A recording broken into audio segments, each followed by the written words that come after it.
Hello, everybody. My name is Bezad, My name is Risa. and we are the founders of Wonder Looper, and we're broadcasting live from Yokohama, Japan, to bring to you the world's greatest live stream, perhaps of all time. Wow, something's happening. 1 second. Let's see. Yes. So we're back at this time again. Yep, This is our new time new time. Yeah, for the stream. that's it. 7 p.m. Eastern, Sunday evenings. It is 9 a.m. Monday morning Japan time. So instead of ending our week, we're starting our week here with a live stream. And I hope everybody likes the new time. Anyways, we're going to play it out, see how things go. But I'm feeling good this morning. It's a nice sunny morning here in Yokohama. We did have to go through Japanese morning rush hour, which isn't our usual schedule. Yeah, we usually avoid it. Like, we come in right after, and then we leave the office like pretty late, so we can avoid it pretty good. But getting crunched in there in the subway this morning, It's not so bad. it's always There was one point where like it felt pretty full, and then this guy was like, "No, I'm making my way in," and he just like, nowhere near full though. I mean, "Yeah, fine," but he like supercharged the don't- crowd, and he pushed everybody in, and I'm like, "Whoa, that's." I just don't have the guts to do that. Well, coming from like we're going into Yokohama, basically away from Tokyo. So we're actually like I would not consider this like a really packed train. Right. Going into Tokyo is where like all of the like The heavy traffic is. Yeah. Yeah. But anyhow, we're here, and it's a nice sunny morning here on a Monday. Nicholas Vilpus in the house. He says, hopefully you don't have a case of the Mondays. It's cold out there. It's okay. It's not so bad.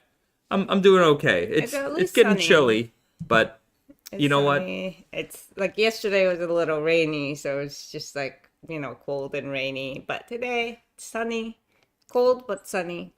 I feel good. Yeah, it's all right. And coming back from Canada, it's not so bad at all. So I'm feeling great about the weather right now. Yacht says, sorry to say it, but you guys don't look like morning people. Appreciate the new live time though. We've always broadcasted in the morning though. Yes, it hasn't always. changed. It's the same time also. But maybe we don't look like morning people. I don't know. Well, I am definitely not, but thanks for noticing. Yeah, I'm a 6 a.m.er guy, so I'm usually up pretty early. Anyhow, that's That is a morning person, not a night person. No. I'm a night person. I'm not. I want to get to bed. I want to sleep. I want to get my beauty sleep. All right. Well, hopefully with the new time being here on Sunday, we might see some new faces in the chat. We're just hoping that more people are going to be able to access this time space. Maybe more people are home, just relaxing, on their way into the next work week. We've got BD in the house. He says, hi everyone, happy Wonder Looper Day. Denim and a kimono shirt on today. No Wonder Looper, but probably tomorrow. All right. Well, that Wonder Looper sweatshirt is going to keep you warm in that Canadian winter. We got Suvin saying, hello from Scotland. Got my socks and beanie this week. Thanks again. I love them. Well, I've got mine on too, because our restock of the yak caps came in on Saturday.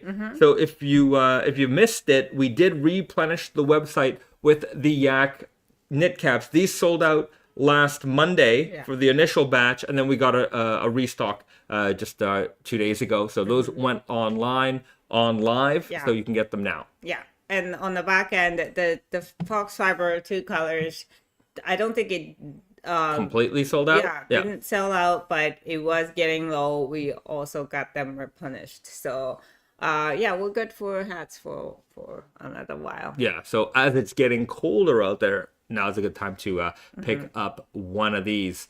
Sullivan says, give it 20 minutes until Bezad starts talking about watches. You're not wrong about that. It'll probably happen.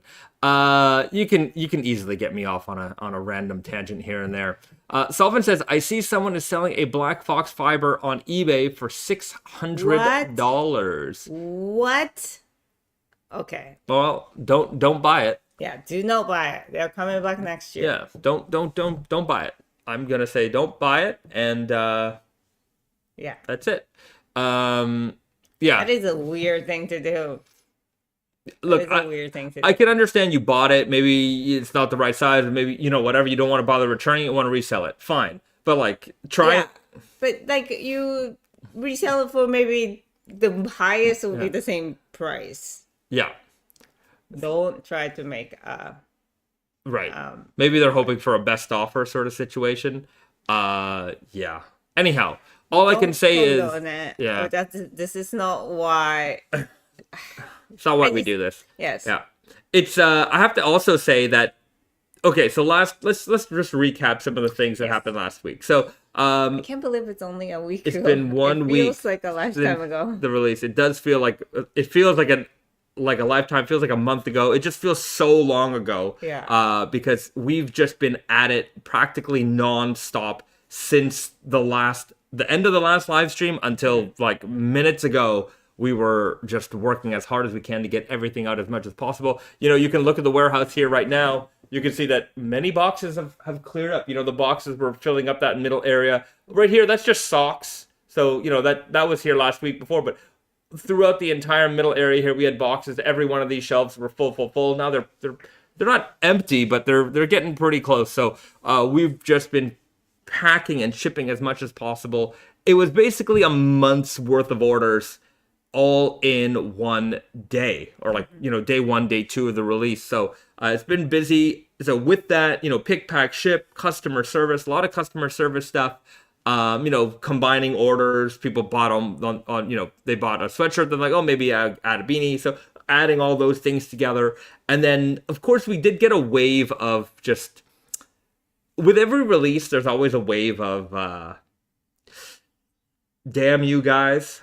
There's just sort of this vitriol of like, people seem to think that we're purposefully trying to like hold back inventory or, stifle sales or something. The bots are buying everything. And like, it's just absolutely not the case. I mean, we wouldn't have invested in a bigger workspace if we wanted to make less inventory and make less stuff available for everybody. So like, I get that some people get upset when they can't get exactly what they want when they want it. I get it.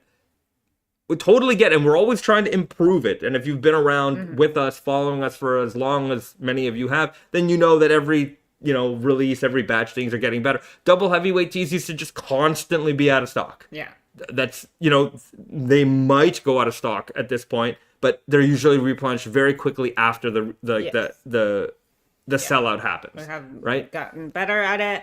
And, obviously, like, we've only been on the market for 3 years. I think we just celebrated maybe 3 years. We didn't even celebrate. We didn't celebrate, but we marked as 3 years. And that during that time, we went from our apartment to a tiny little apartment office storage. Yeah. And then to this office. And, we are moving forward. We went from the team of 2 to now team of 3. Right. We are moving forward. We are making improvements, but, sometimes we just are not ready for everything that, The response, it's like sometimes I got the idea that the black Foxfibre was going to sell.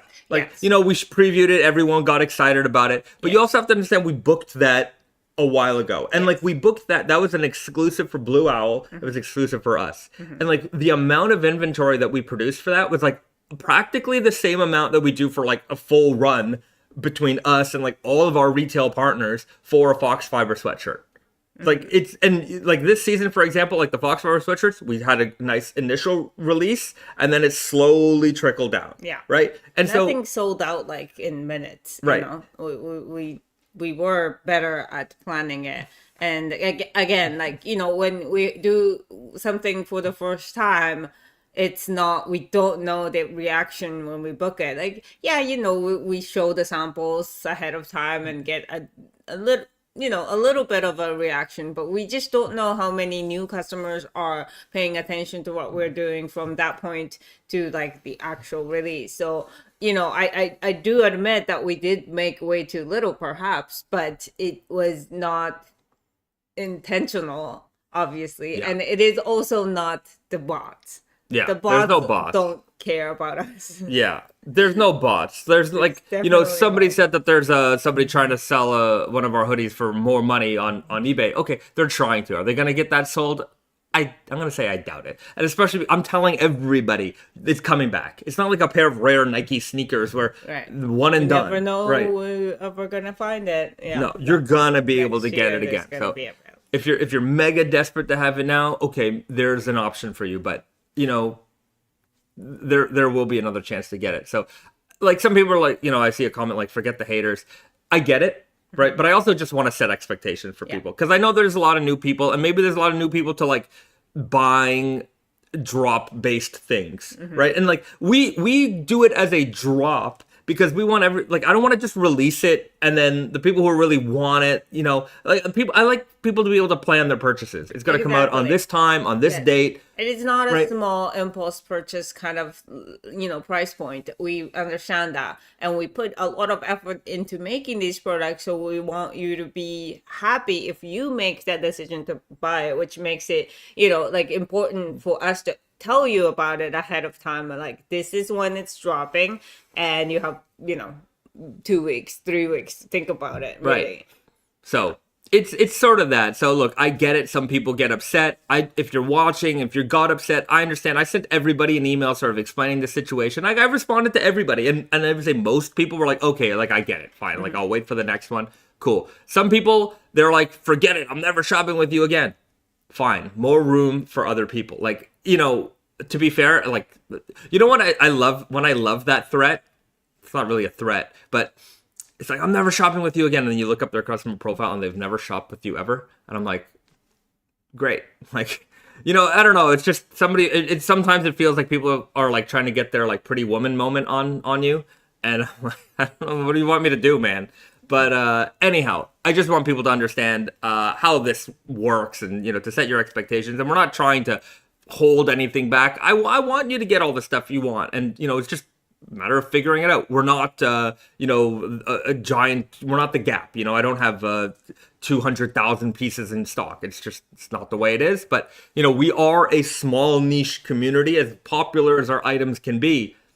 In the grand scheme of things, an H&M or a Gap on, a main street in any city sells more product in a day than we do. So keep that in mind. Like, we are not that. Yeah. Right. And one last point on that is that, like, the reason why we can't bring this style back till next year is that this is custom fabric. It's not like a fabric that Not a running fabric. the fabric mill continues to make and have it in stock and sell to all the brands. Like, this is our fabric, so they want, like, they have a schedule, they have a set amount of machines and hours in the day, so they just have to plan the production ahead. And it would be for us, in order for us to like remake that fabric again and then make it into garment, it would take us months, and then by that point it will be summertime, and then we wouldn't be able to sell it. So we're just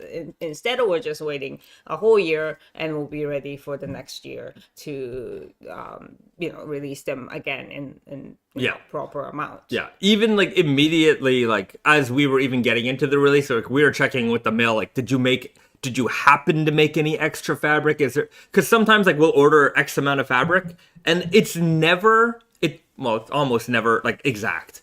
Usually if it's gonna be off, it's usually off in like the shorter realm. Like they might make a little bit less. Yeah. Sometimes they end up making a little bit more. So anyways, we checked for that already. Like, we're well aware. And like, if there was even a little bit left, okay, we'll put that in the production, and we'll make a small batch and we'll release that. But again, we're not trying to hold anything back. We want to make sure everybody gets what they want. And now that we know that the demand is pretty strong for this one, believe me, we'll have even more next year. That said, I'm sure, fingers crossed, our audience grows a little bit more next year. But there's also the people this year who got it. Maybe they're not going to buy another one next year. Chances are they won't. So, we'll see how it all balances out. Those are all the things that we got to factor in when we're doing the production here. There's not some magic computer system that's going to tell me exactly how to do it. Some people are like, do you use AI to figure that out? I'm like, no, man. Like, AI is not going to tell me the answer to that. So,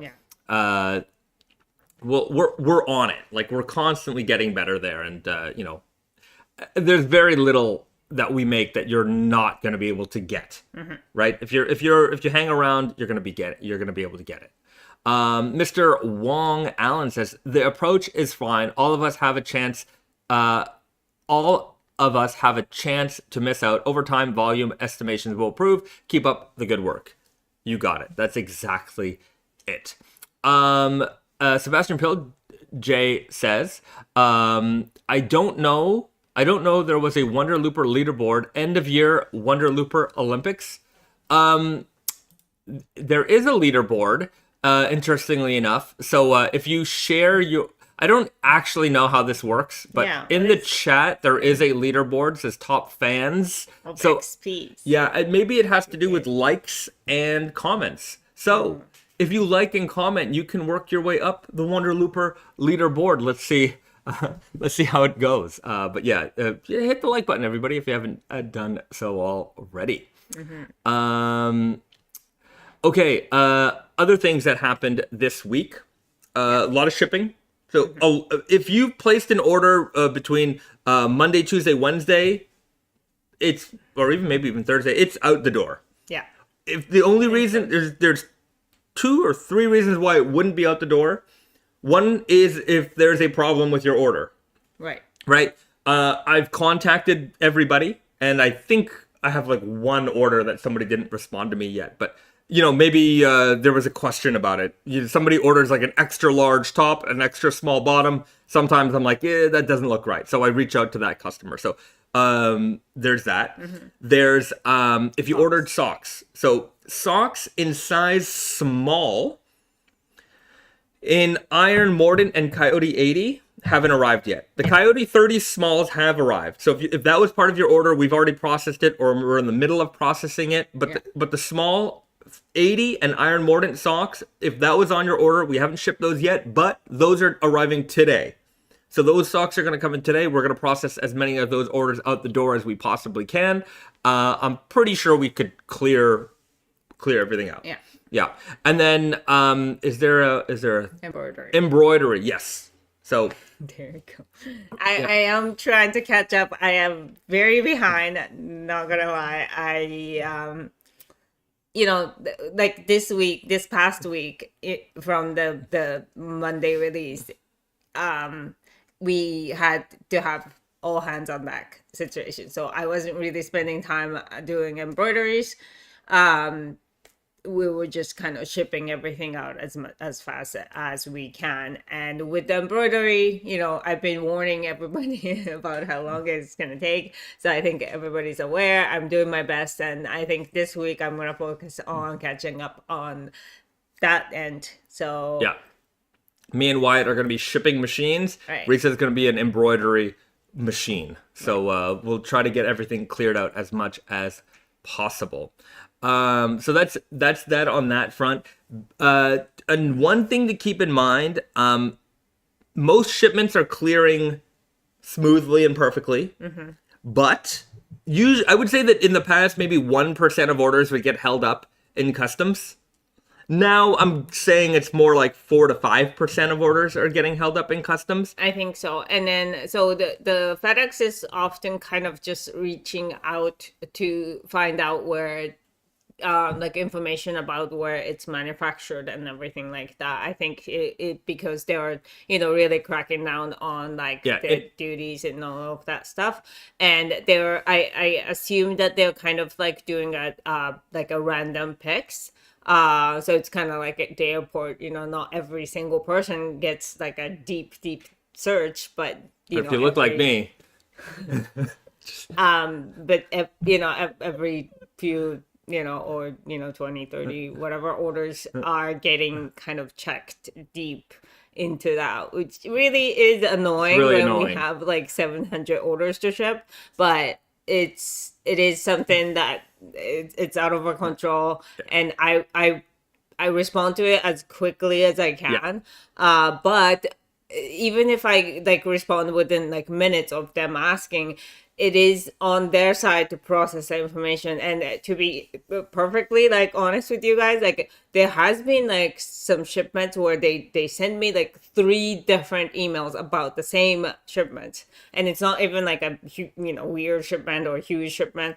So I think there's some kind of inefficiency going on on their end too. Inefficiency at customs? No. It's mostly, I'm not gonna No. but the customs, FedEx, well, I don't know. I'm not putting blame on anybody. It's just it's something that happens, and if your order is the one that got picked on, I'm sorry, but we do everything that we can. And so you don't, like, if you notice your shipment is kind of stuck or whatever and it has that message, don't worry too much about it.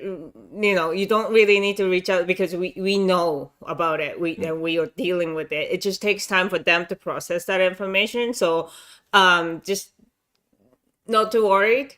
And if it's like extended amount of time, like long time, just check with us. But I mean, it's like we're aware of this. Yeah, so basically what happened was on the US side, customs enforcement has ramped up on I guess claims of where things are made. So they're just picking, like, I guess recently they decided to implement like a new policy of like checking more stringently, and of course that falls back on everybody. But I would say that like timing is probably the best thing, like especially when you're implementing new policy. The best time to do it is when it's the most chaotic, most busy time of year, and when you're understaffed. Like, I'm so proud of the big brained individuals who are working and operating this entity, that they would do it exactly at Christmas time when the shipments are just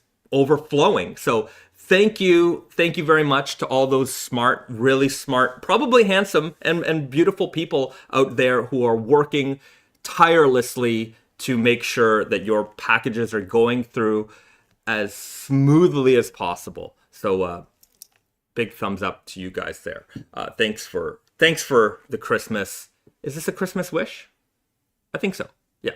The best 2500 says, a bit late, but hi. Big thank you to Bayzad for discussing sizing with me before shipping out the triple heavyweights to make sure everything was right. Really love how dense and beefy they are. Well, you're very welcome. I will also say that sometimes I get an order where it's like somebody orders an extra large top and like an extra small bottom, or sometimes it's just a mix, like extra small top and extra large bottom, extra large top, extra small top, like there's a bunch of mixed sizes. Or sometimes I'll see, here's the one that sometimes gets me. Somebody orders like 5 of something, and it's like their first order, and I'm like, slow down, partner, because if I see, like, what I'll do is I'll reach out and I'll say, hey, have you tried our stuff on before? Because I feel like sometimes people get excited, like, oh, like a super heavyweight shirt, I want to get it. Like, I heard about it online, I really want to get into that. And if, say, for example, it is not the correct size, you have to send all that back. And when you send it back, because of the weight, the sheer weight, when we make shipping labels for that, the weight of it is what it's being calculated on. So if you order a lot and you have to send back a lot, your return shipping costs end up being a lot. And then, of course, the duties that you paid on those items going into the country, we can't refund those to you. So that's basically a donation to the game.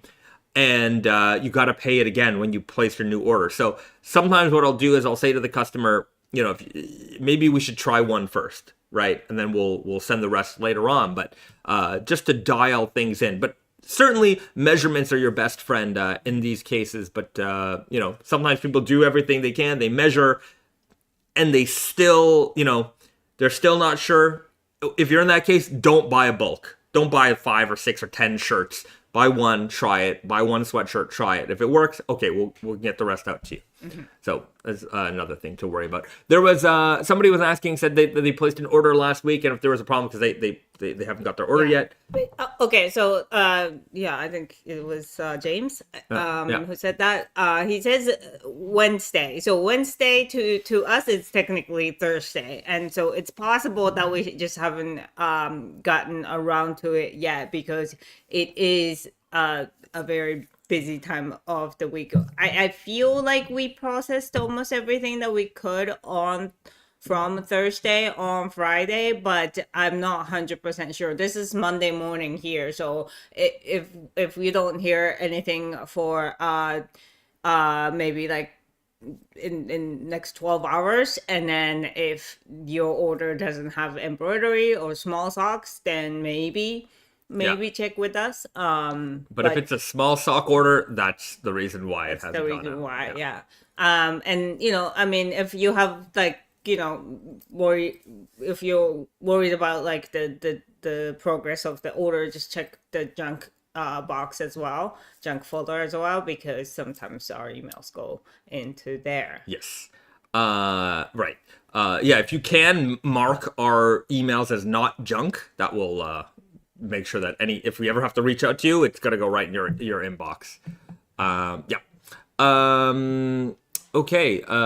We've got Mr. Strong Trip. I am waiting for an XL shipment and the double heavyweight sweatshirt from Denali, our good friends there in Winnipeg, hoping the size works out. First Wonder Looper piece ever. Well, I hope you enjoy it. Thank you for picking one up. The Beast, the best, says, the best says, yes, the sizing chart certainly needed some Bayesian input and knowledge to interpret it. Simple to account for triple heavyweight. Simply to account for the triple heavyweight nature of the fabric. Right. Yeah. Sometimes you have to factor that in, like the thickness of the fabric and the measurements. Somebody was asking about the pencils that we sneak in the package, and that is our gift to you guys. We often, not 100% of the order, goes out with a gift, because sometimes we run out of gifts, but we try to include some giveaways with the shipping from our website store. Come on, you can do it. This one is one of our favorite stationery brand, Craft Design Technology. They make this amazing, made in Japan, great stationery. And for this one, we added this like kind of like a sporty looking Wonder Looper logo on there, just to kind of make it look like more like I don't know, like a school. Yeah, this one was the sample. It doesn't have the eraser on it. Yeah, but so in real life, we sent you a 3-pack of pencils, HB pencil, made in Japan, and by Craft Design Technology. It is their color, this their brand color. This like very nice minty color, but it's a very nice color, so we just kind of decided to use that exact color. Yeah, we really like them. They make some really great stuff, and they're very accommodating and fast to help us get some of these nifty gifties together. So we try to support them when we can. Mr. Strong Trip says, I will be in Tokyo in March, hoping to make the trip to Yokohama to meet you guys in person and buy some t-shirts. Well, we'll be here. And if you are making your way to our showroom here in Yokohama, this is how you do it. Let me just pull up the website.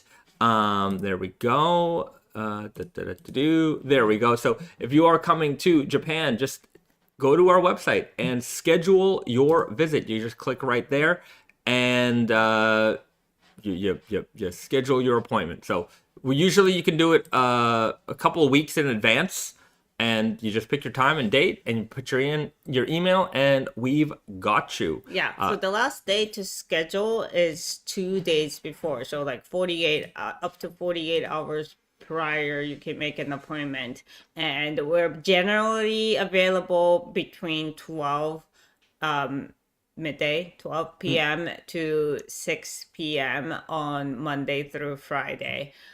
If you have any like special requests, you can reach out, but we tend to just kind of keep it in that business hour because we do also have to run our business. Yeah. So, and then sometimes we have already appointments or like, separate engagements. We'll block the day or time. So yeah, that's what's Yeah. happening. If you could, make an appointment and turns out you can't make it, then please send us an email. Yeah. Because we are waiting for you. Yeah. Any cancellations, remember, if you can't make it, that spot was reserved for you. And like, we really, like, we build our day around the appointments. So if you can't make it, please let us know. If there's some emergency, you can't let us know. Okay. We'll understand, but please, and the other thing is that you also take that spot away from maybe somebody else who might have wanted to take that time slot as well. So just keep those things in mind. Like, some people, our address and things like that, like, you get all the information on like how to get here, like when you book the appointment. We do that mostly. Look, if you're clever, you can find it, but we do that mostly because we don't want somebody random visitors. We really want to keep this more of as a scheduled thing because during our day, we're answering emails, we're doing this, that, sometimes we're running errands. Like, we're not always here, or we're not always available to serve you properly. So we like to keep it appointment based so that we can schedule a proper time for you and take care of you then. So there you go. October and over 52. All right. Says bucket list item is to visit Japan. Now that I'm a new fan, I'll definitely have to come and visit. Well, please do. It's a very, I would say that for those people who have never visited Japan before, or maybe not even come to Asia before, like, Japan is a very easy place for Westerners to navigate, especially these days. There's a lot of English signage. Going in the metros are pretty straightforward. And of course, all of your apps work here as well. Tap to pay is on everything. Like, 15 years ago, it used to be very much like a cash country. There maybe wasn't as many English signs or things like that. But nowadays, it's just a lot more accommodating. There's so many visitors coming here that everywhere you go, there's, maybe the English isn't like what you expect at home, but there's always somebody who can generally help you with what you're looking for. Yeah, and we're located in Yokohama, so it is outside of Tokyo. It is maybe outside of where you originally planned to go to, but we're not in the middle of nowhere. Like, we're in the central part of Yokohama, so there's a lot to do around here. There's fun things to see. So it's not just that like we're here out there. You just have to take the time to go out of the way, but there's other things that you can kind of schedule around it. And I was gonna say something about that, but I forgot.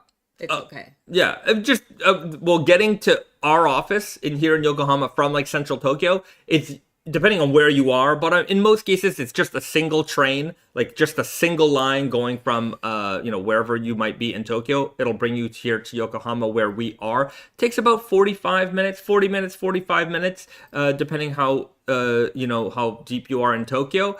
But I will say, like, coming from Toronto or even going to New York, sometimes just getting cross town, not a very particularly far distance, takes just as long. Like, if you're in Toronto, you want to get from like Bloor Street to Queen Street, it's gonna take you that long, and it's not even that far a distance. Whereas here, 45 minutes is gonna get you all the way to Yokohama. It's not something you're ever gonna walk. And you're also not going to have to take a sketchy subway. That's true. It's gonna be. Subways are not sketchy here. No, they're very nice and hospitable. Yeah. One last thing. The in-store tax-free purchase is available now until November 2026. I don't know which date on November. Maybe it's just up to the end of October. I don't remember, but it is. They're taking it away. Not because of us, it's just the government is changing the policy on that. But until then, you can shop tax-free in here. Yes. So it's a great benefit. Just bring your passport, or there's also an app. What's the app they need? Visit Japan Web or something like that. So it's an app that you use to kind of like do the entrance instead of like showing the passport and putting the stickers. I think there's an app that you can do it, and if you have that app on your phone, some of these tax-free places, including us, will be able to issue a QR code on the spot, and then we just scan it, and everything is like taken care of that way. So it might be a little bit easier than giving the passport away. But yeah, we work both either ways. way, yeah. I think, and so what's happening is that like in Japan, so many retail stores, so many stores around the country, they offer this excellent tax-free service. So as a visitor, you can come, you just bring your passport. Some places there's like a minimum purchase, some places not so much. And they'll save you the sales tax here in Japan, which is 10%. And here we do that for you. So, you whatever you want to buy, we don't have to charge you the tax so long as you have your passport or that app. In next year, 2026 November, they're planning on taking that away and not tax-free, but tax-free in store. So their plan is that you go to the airport, and when you're leaving, there will be a place in the airport that issues you that refund.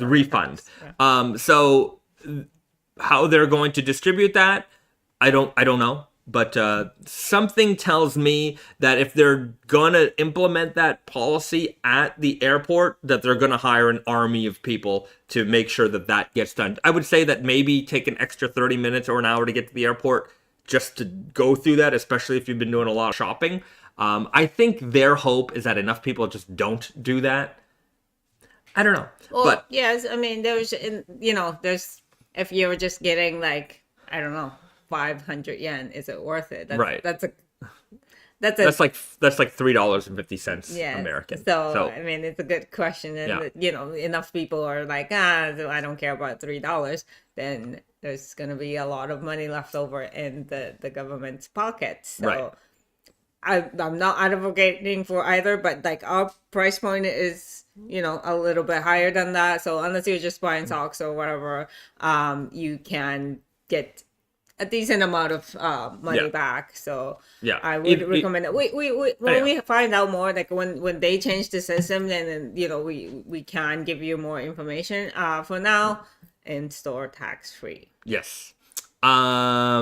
Yeah, Nicholas Vilpu says, in the future, you'll have to send your receipts in by fax machine. Yes.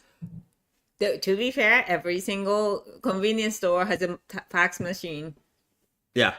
There's a lot of, it's available. There's still a lot of faxing happening here in Japan. In fact, BD is here in the house, and he tells me at his workplace, they offer faxing, and they still do a lot of faxing as well. So it's not completely extinct in the West. It's just oddly more prevalent here in Japan. It's like the what do you call it? The in the war times they would send like a messages through like a phone. What do you call it? Like this. I know what you're talking about. Yeah, it's Telegram. Telegram. Yeah. Right. Actually, we were talking to BD about this, and BD was explaining that technically it's more secure. Like if you're sending documents or files via fax. Yeah. Oh, 100%. 100%. But yeah. So the Telegram also is available here, still to use for like weddings. It's very specific use. Oh, really? Like on weddings, like if you invite somebody and they couldn't make it, like they would send that like congratulation message by Telegram. And they would like read it out, Oh, really? That's great. And Telegram, like I think that the way they do is like a message is like delivered through Telegram, but they have obviously they're kind of commercializing it so that they was just like it would be delivered with this cute stuffed bear or like flowers or whatever. We've got a barbershop quartet Telegram here. I wish that was congratulations on your baby. That'd be kind of fun. LOL, that's what I was thinking too, like military transmissions. Yeah, I guess maybe they're still using faxes too. I'm not sure. But oddly enough, a lot of faxing still happening here. Okay. The Best asks, any chance for indigo dyed Foxfibre or sweatpants in the future? Unagi. Yes.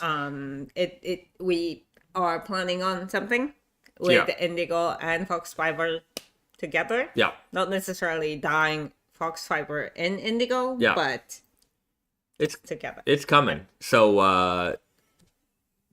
I would say that the previews for that kind of stuff are probably 2 to 3 months away. Sure. Yes. Yeah. See? It's good. Sometimes I promise it way too early. It's just like, no, don't say that. No, that's good. It was an accurate one. I forgot what month we are in. Yeah. Devin asks, can you get a collab with the people of Snoopy Japan, or would it be easier for in the land of Canada? I think I haven't ever approached them. I haven't had a chance to approach them, but I will approach them. I think it'll be easier for Japan. Perhaps, but the challenges with these kind of things is that the distribution. Like, selling overseas. Yeah.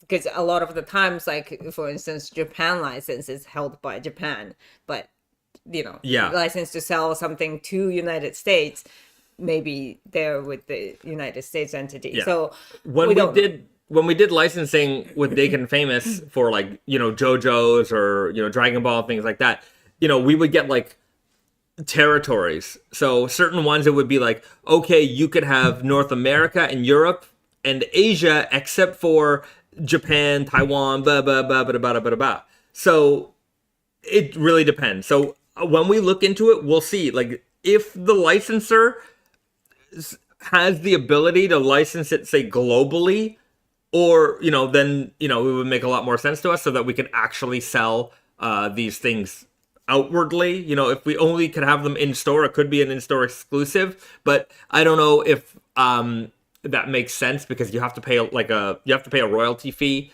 you have to pay like a license fee, and like then you also have an amount of time that you have to sell off the product in. So if the license fee isn't like aggressively high, and I think, okay, well, maybe we could, even if we had it as an in-store exclusive and we could sell out that inventory within like this period, that would make sense. That, or if they say no, you could sell it online, no problem, then certainly. So I will look into that, because I do like vintage Snoopy, like sporty t-shirts. There was a lot of like collegiate and running and things like that. I think it'd be really fun to reproduce some of those.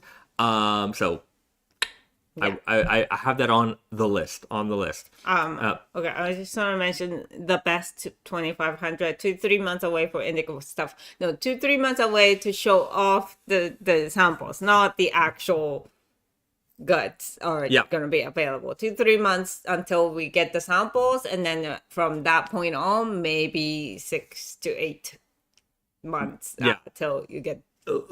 I would say maybe September, October for the delivery of the Indigo by Foxfibre sweatshirts, like for retail for you guys to buy. The sample will be here probably February, March. So that's when we can show it off to you guys. Stephen Kopelkamp says, have you all announced when the pre-order might happen for the Indigo ELS shirts? We haven't, because we haven't planned another on anything. For indigo. So the next natural dye that we're gonna drop is gonna be in the summertime. The Amami Dorozome mud dye things, and those are not gonna be pre-ordered. They're gonna be available as stock. And through our retail partners as well. But Beta's just setting it up. So it's kind of like the dusty pink to like kind of like more gray, reddish gray color range. And for indigo ones, we are going to do that again. Obviously, people like that, and we really love that. But we don't know when the pre-order is gonna open up. As of now. So we showed off in the past some of the our visit to Amami Island, where we got to see the dyeing happen. We got to see everything, the dye is being made. So this is going to be coming out in the spring, as Risa said. It'll probably be more of a Q2 delivery. More like summer.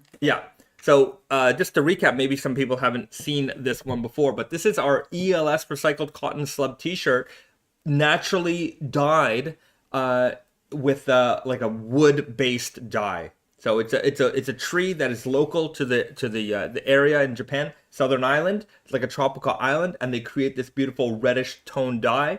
And then we go through a couple of different variations where we have the wood dye with an addition of mud, and then this one has it's the exact same thing but even more mud. So it's actually like brown, but it has like this reddish sort of tint to it as well. And then we've got this guy over here, which is the whole shebang. So 3 different tones all in one t-shirt. It's definitely, if you like that tie-dye aesthetic, it's got that sort of look to it as well. But this, for us, is more of a showcase of like the skill and the mastery of the dyers who can, produce 3 tones all on a single shirt just like that. And it's very, very difficult to do something like this, considering that, you have no mud and then some mud and then a lot of mud all in the same t-shirt. So these 3 are going to be a lot of fun this summer to enjoy. So those are we're gonna have to make a more deep dive video on that before we release the goods, but we're on track to making those available in the summertime. Yeah, there are many live streams back. I would say end of September live stream. I don't remember which one. It's the one where it looks like we're in a dye house. If you look at that one, we did a lot of preview videos of what we got to see there. And when these t-shirts are ready to come out, we'll have the full video all put together properly for you guys. Jans asks, love the first colored shirt. Will they fade like Sumi, or will the colors hold and stay the same? I mean, it would fade. It is a natural dye. It will fade more than like a synthetic reactive dye would. But it's not also it's not like an indigo dyed jean where it's gonna fade like that. It's gonna fade more uniformly. Yeah, exactly. Just over time. Yeah. Like any colored shirt, you put that in the wash and the dry, and the sun, all that stuff's gonna affect it. But yeah, it's not gonna be like indigo jeans if you think about it that way. Mr. Carl Morowski, the boss, is in the chat. Everybody, woohoo! Sunday night Wonder Looper live stream. Well, thanks for tuning in, Carl. Good to see you. Our new time slot. Yes. Good to see you, my friend. We've got will mud dye bleed in the laundry like indigo? Like I said, it's not going to bleed like indigo in the sense of like raw denim jeans, but you might get some, little fading. Time, yes. Craig says, have you seen the brick colored kakishibu dye beyond the brown ecru color? What's going on? Has companies accomplished it? Do you think they brought out the red? I'm not sure what you're talking about exactly, but maybe send me a message later. I'll look at it. Kakishiba also this one is like a tanning in the wood that makes it like red. So I mean pink here, but like red, like more reddish. Like the dye itself is very, very red, and that's the tanning in the wood. Kakishiba also, the shiba means tanning, so like from persimmon tanning, that's where they're dyeing it with. And in the amami dye, like dorozome situation, it's the tanning is reacting with the iron in the mud to make this like darker color. That's where, like, basically like amami dorozome is known to make a really dark kind of blackish color, but it's actually the undertone is red. And so with this we're just kind of using that like process of like getting to that like dark gray, like almost black color, and we're just showcasing like the steps in the middle. But yeah, like a lot of things with natural dye, kakishibu, and this one also is a tanning based dyeing. Right. We've got Mr. Tenshi in the house saying, I'm guessing, asking for some sizing advice. 5'5", 126, 126 pounds for the pullover hoodie, extra small or small. My guesstimation is extra small. Yeah, but it's hard to tell. Yeah. Measurements. Right. So measurements are always your friend. Sometimes people ask me this online. They give me their height and their weight, and I can give you a general approximation. But of course, the measurement guide is always your friend. So what you do is you measure a garment, a similar garment. So if you have a hoodie already, measure the hoodie, and especially if you like the way it fits, measure it and then compare it to the hoodie measurements on our website. We have diagrams that show you exactly how to measure and where to measure. Sometimes I get emails where people are like, well, I wear a t-shirt in this measurement. And I'm like, yeah, but a t-shirt and a hoodie fit differently. So like, you don't want your hoodie to be like tight on you like a t-shirt might be, but it also depends. Sometimes that t-shirt is loose on you, right? Sometimes people say, well, I have a t-shirt from this brand or whatever brand, it measures this, but it's a little bit loose. Like, okay, well, considering that, factor in the sizing here, right? It's not just because it's the t-shirt that you own that that's the size, like the measurement that you have to wear. If it's big, if it fits tight, keep those things in mind. So, but I would say that the thing to really drive home is that try to measure a similar garment. Something that is going to fit the same way that you want it to fit, right? So sweatshirts should fit like sweatshirts, t-shirts should fit like t-shirts. If you want your t-shirt to fit loose, if you have a loose t-shirt at home, compare it like that. If you want your t-shirt to be a little bit more fitted, something that's a little bit more of an undershirt, then compare it to a t-shirt that you already have that fits more like an undershirt. Yes. Right? So try to compare, even when we're doing measurements, try to compare similar garments so you're comparing sort of a little bit more apples to apples in that sense. Yeah. There were a couple of comments I missed about asking if when the yak hats are being restocked. It's restocked already. It's already restocked. Yeah. That's right. So you can go, I'll just take you on a tour of wonderlooper.com. Of course, everybody loves wonderlooper.com. It's their favorite website. So wonderlooper.com, go to products, go to accessories right there. And you've got the socks and you've got the yak knit caps. Those are in stock right now. And you can just add them to cart. And away you go. We'll ship those out maybe today, probably today. It depends on how busy we get. But if you're looking for one of these, you missed out last Monday. They did sell out quick. They are available back in stock right now. The Raven says, I just want to say I'm loving the new socks. Surprisingly breathable in the random 80-degree Fahrenheit heat down here in SoCal.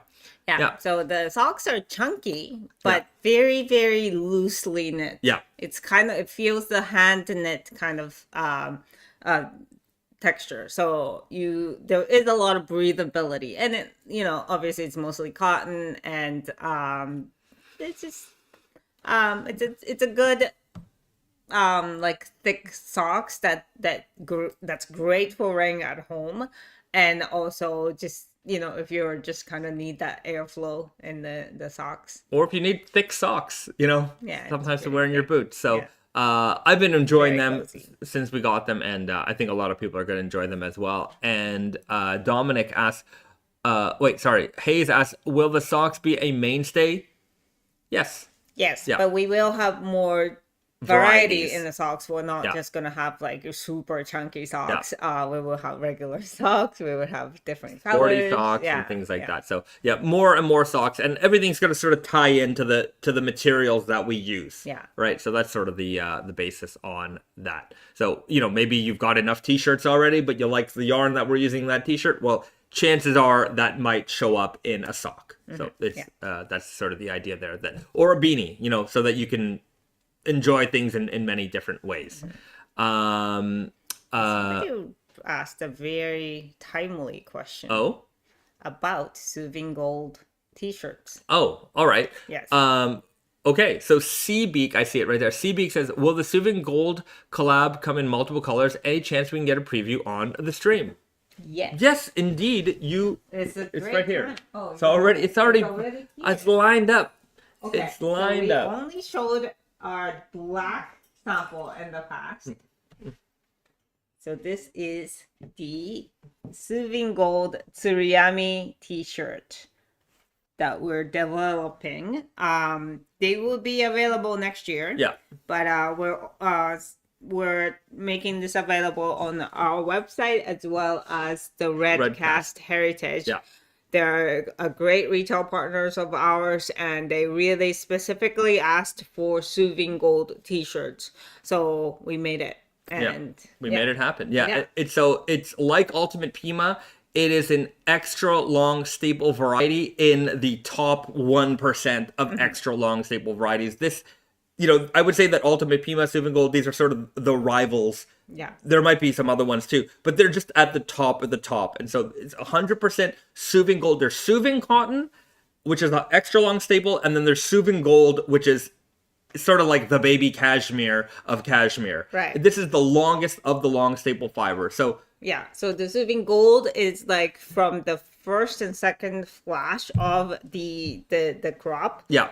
So which is basically it's like I don't know if it's a common thing in North America, but here it's like there's there's onions, there's like basically first flash onions. Okay, or like so the first cabbage, like it's a very different, like the first and I guess second flash, like it's a little bit I guess like different quality. People say it is better. It is the best part of Suvin Gold cotton. So or Suvin cotton. Yeah. So this is the first bulbs of cotton that show up for the season, and then so these are all picked and separated to keep, to have just one batch of this the first bulbs of the season, and that those first bulbs produce the longest fibers. Of course, if you mix it all together, then you'll have a mix of extra long staple and like the super extra long staple. But here it's just the top of the top. Yeah. And then we are making 4 colors in them: black, Yeah. white, Yep. ecru.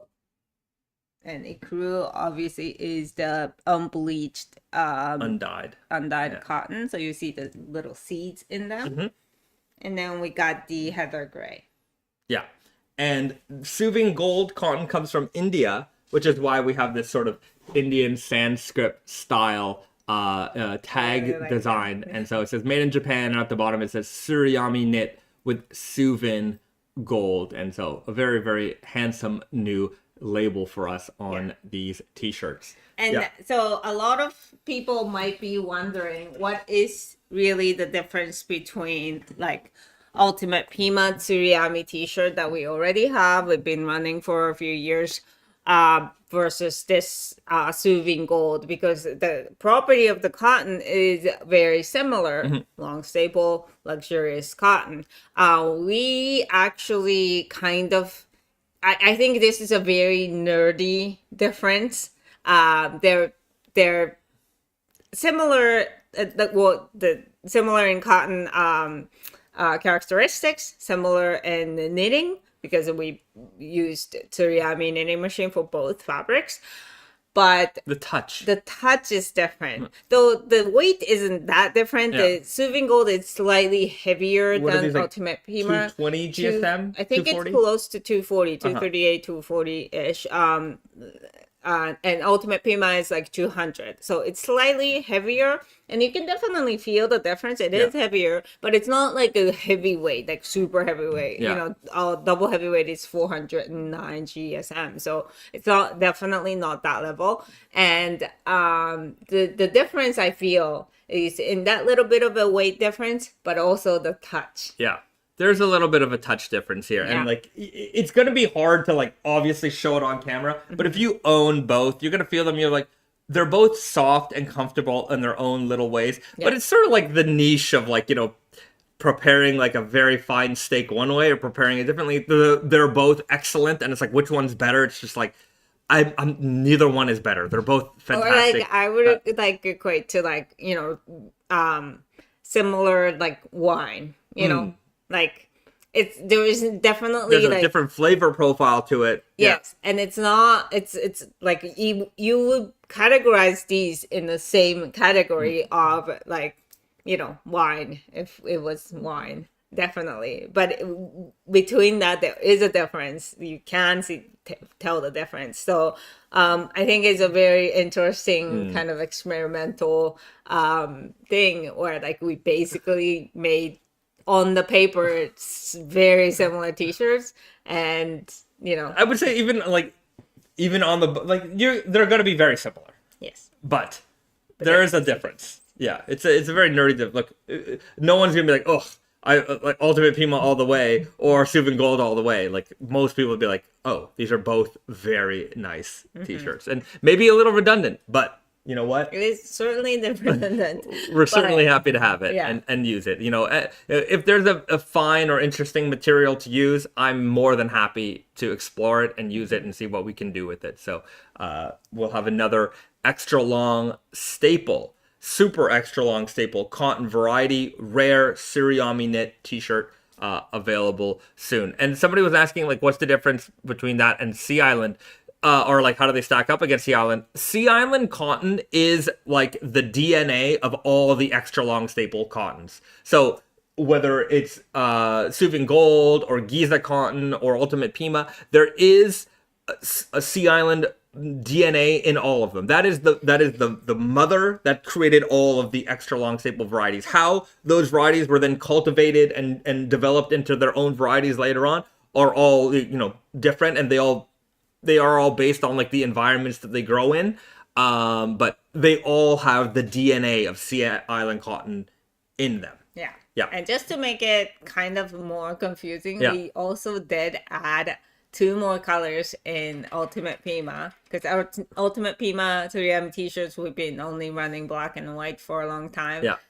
This spring we're gonna add Ikru. So the same colors, it's similar. I think so. And then khaki green. So we don't have heather gray in Ultimate Pima. We have heather gray in Suvin Gold. We don't have khaki in Suvin Gold. So that's the only difference.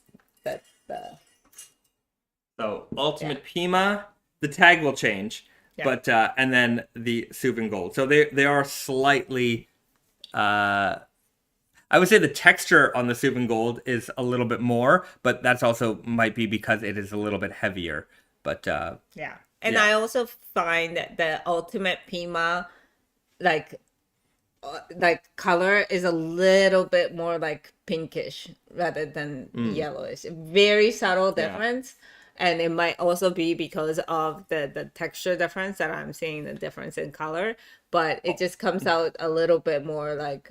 Also, I would say that there's a little bit more seed in the Suvin Gold one compared to the Ultimate Pima. The Ultimate Pima is also just, I would say, from a less rugged standpoint, it's a little bit dressier looking. I would say that because the lines sort of line up a little bit more compared to the Suvin Gold. It's hard. When we make the videos, we'll have to get some like micro details. But if you're here in store, you can touch it, and you can feel it, and you can see the differences. And it's very interesting because they're both very special in their own unique ways. But so some redundancy there, but more, that just means more high quality t-shirts for everybody. And we've got the new khaki green in the Ultimate Pima as well. So that's really, I think, something people have been looking for. There will also be a navy in Ultimate Pima in the fall. Yeah. So that's the Ultimate Pima will have 5 color by the end of the year. Yeah. Nicholas V asks for any plans for t-shirts in sage. It's not a bad idea. That sage color was very, very popular. Yes. Yeah. Which was, we thought, out of the 3 new colors, we thought that rust was going to be number 1. Yeah, but sage ended up being number 1. Sage actually became the number 1, like, fastest selling item. Yeah. Which I'm happy about. Yeah, me too. It's a very nice color. Yeah, people were very happy with that one. And if you are in the camp of, maybe you're just discovering the double heavyweight sweatshirts right now, or maybe you're like, I thought about it, but you can still get them, right? They're available through our retail partners. Let's go back to everybody's favorite website, wonderlooper.com. And in order to figure out where to get a double heavyweight sweatshirt, it might be sold out on our website. You know, sizing is a little bit patchy right now. Some things we have more than others, but some things are a little bit more patchy. Small, medium, large XL, no double X's. You know, small, you know, here and there. This is gonna last. You know, I would say into the winter, but by the time winter is gone, like most things will be gone. But say there's something you're looking for that isn't available on the website right now, or maybe you're looking for it in you're not particularly sure about your size, you'd rather shop a little bit more locally, you know, dial that thing in, then you can go right here, retailer availability. So just on the main page, retailer availability, and we have the breakdown of this release and the previous release here. So if you're looking for something, we have it by retailer, country, and then which fits they got, and then which colors they got. So, you know, Cultism over here, they picked up a lot. You know, James Dant picked up the Dune and the Sage in a variety of fits. So depending on the retailer, in Canada, Gerhard Supply, they pretty much got it all. So check in with your local retailer or your local jurisdiction, Gene Store there in the UK. Again, a lot of inventory. So just go through this list. Chances are you'll find what you're looking for. Redcast Heritage with a lot. Standard and Exchange, somebody asked if they had their inventory yet. They don't have their inventory yet. We're just waiting on them to okay some shipping with us. So sometimes that happens. Like I'll put the retailer here, but they might not have received their stock yet. But you know, some retailers, you know, it's difficult. You know, they're dealing with a lot of shipments. There's a lot of things happening, so they're maybe not ready to take something in when we're ready to ship it. So even then, we still put it up on the website, you know, just in case you're interested in shopping with them. You know, you can reach out with them, and they can give you a little bit of an update, or maybe they can hold stock for you. You know, different retailers can operate differently in that respect. So that information is, we try to make it on the website so that you can find it, even if it's a sold out on our website, or if you want to shop locally, we try to make that information available easily for you. So there you go. Okay. Do you have an update? Do you have an update on the green Foxfibre or anything exclusive coming from Sally? I remember you mentioning she was working on something for you too. Yeah. So the green is likely gonna be 2027 item. So we're still waiting for the confirmation, but we're making progress on that end. There's two things. There's some saffron that it's either on its way or it's probably still on its way, that she grew for us. So we're still trying to figure out what we're going to do with that. And then there's a small batch of buffalo that hasn't been grown in a long time.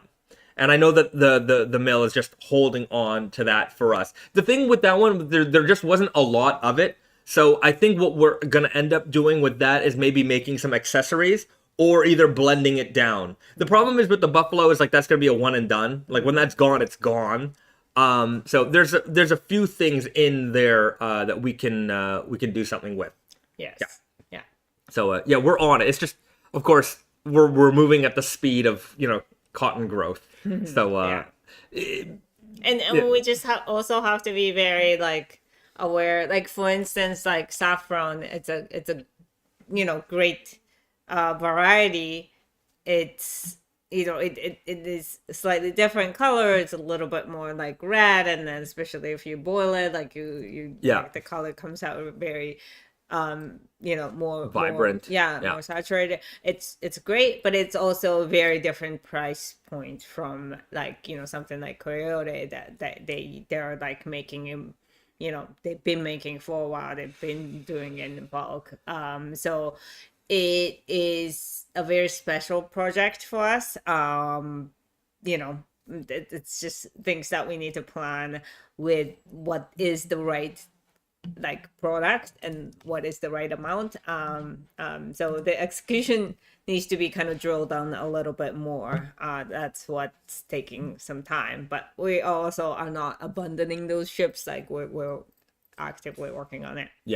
It's John says thoughts on Aspero cotton. Also, does the red squiggly WL font have a name or is it custom? I know I have a lot of extraneous questions. Thoughts on Aspero cotton? No particular thoughts on it. There's a lot of varieties in the world, and I don't have a particular thought on every variety here. It's something that has popped up on the radar. It's just whether or not we get into it, and when we do get into it, that's when we're gonna like deep dive and learn, what really can, like, what's going to make this so special to use. So at this point, it's just sort of one of those things that pops up. I don't have a deep knowledge of it at this point. As for the font, custom font. Yeah, well, it's just... It's not really a font. Yeah, it's not a font. It's squiggly. Yeah.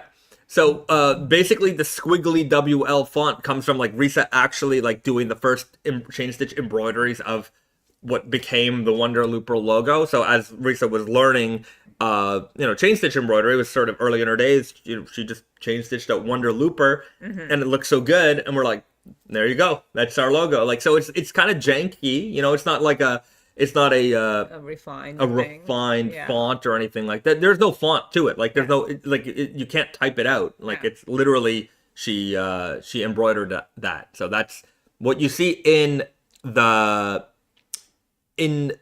tag is our logo that Risa embroidered, and then we like took a picture of it, and then she made it. Well, I followed the lines, and then with my limited illustrator skills, like I made the brush with the chain stitch kind of pattern, how the chain stitch would work. So so it's a custom brush, custom like lines.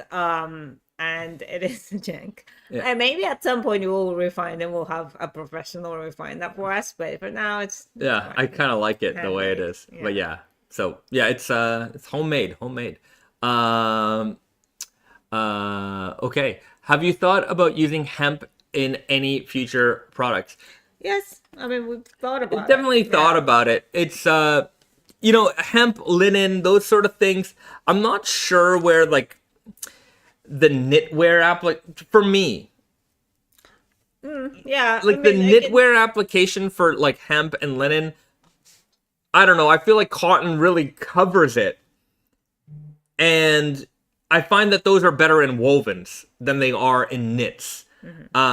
Because cotton is all like a cotton jersey t-shirt is already light and airy enough. Like if you're having to worry about like temperature regulation and that kind of stuff, like I find it has a very like drier touch, like more drapey texture. I do see that there is a benefit to it. We just haven't, like, we're kind of right now, like, we're just like really focusing on like luxury, like a luxurious cotton and more interesting story. Hemp is widely available in a lot of places and a lot of applications, so maybe that's also part of why we're not like, this is something we need to do right now, just because we see it everywhere perhaps. But maybe in the future we'll get around to it. There is a lot of things that we still want to do that we haven't even discussed it. We haven't even like really looked into it. There's a big old pile of things. There's just so many things, but it's we get just busy with what's right in front of us sometimes. There's just like infinite amount of things that we want to do that just we're like, oh, it's not right now. I gotta do it. And then you also have to factor in like, for all the things that you want to do, the time it takes you to do that thing, there's only so many hours in a day. Right. You're only allotted so many hours, so if you're doing that, then you're not doing this. Yeah. And like sometimes you need to also really focus on doing this, whether that's restocks or replenishments or creating videos and content and that kind of stuff. So there is a juggling act there. And then you're like, oh well, do we expand the team? If we expand the team, I'm just saying, like, as sort of big as this room is, there's probably not a big enough space to have more than 3 or 4 people in here. And so you have to consider that. Do we have freelancers? And who knows? But yeah, there's a lot of projects that we want to get done. And, on a long enough timeline, it'll all get done. Yeah. Yeah. Like, for instance, Yak. Like, we've been wanting to do that for a long, long time. And finally, we're just getting around to making a sample.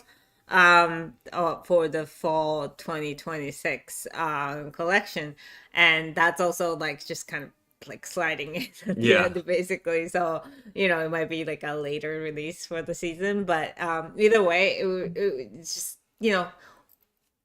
every now and then we just kind of have to like push ourselves to do use a material that we've never used before or things like that. But just gotta understand like everything that's going on with us right now, like it's some things that we already developed and made obviously is the main focus because we've already put in the effort, and it's just that's how it goes. Right. All right, Mr. Alejandro Jomar is in the house. Everybody's here in the chat. Good friend of the brand here at Wonder Looper. He visited us last spring. It was great to hang out with him. We got to go to Yokosuka to go see where skajans were made. Yeah. And Alejandro just dropped a documentary on his trip here in Japan. He starts it out in Japanese, which I have to applaud him because his Japanese is way better than my Japanese, and I live here. So good job with that. If you haven't seen that video, or if you're not subscribed to Alejandro, go out there and give him a subscribe. He does a lot of great content here on YouTube. He's also on TikTok and on Instagram. I'm not on TikTok, so I don't see too many TikToks, but I do see his shorts on Instagram, and of course I see his videos here on YouTube. And Alejandro, I know he's gonna be coming back to Japan, so we're gonna see him again. Maybe we'll do another live stream with him. Maybe some more content, some directed videos. I had an idea. I was telling Risa about it of like how to. I kind of want to make weekly vlogs. A customer came in the other day and was like, "Yeah, you guys need to do weekly vlogs," and I'm like, yeah, I know, but it's like the more editing, the more difficult it is. But I thought about it a lot more, and I'm like, how can I make a weekly vlog that is a little bit easier to edit? Because there's just so much that goes on here, and I feel like there's stuff to share, and people are interested in. Anyways, I have a concept, and I'll try to put it all together for you. Yeah. I think got a little FedEx. Oh, they good? No, they're I good. think they're Okay. good. All right. So maybe you'll see some of that in the future.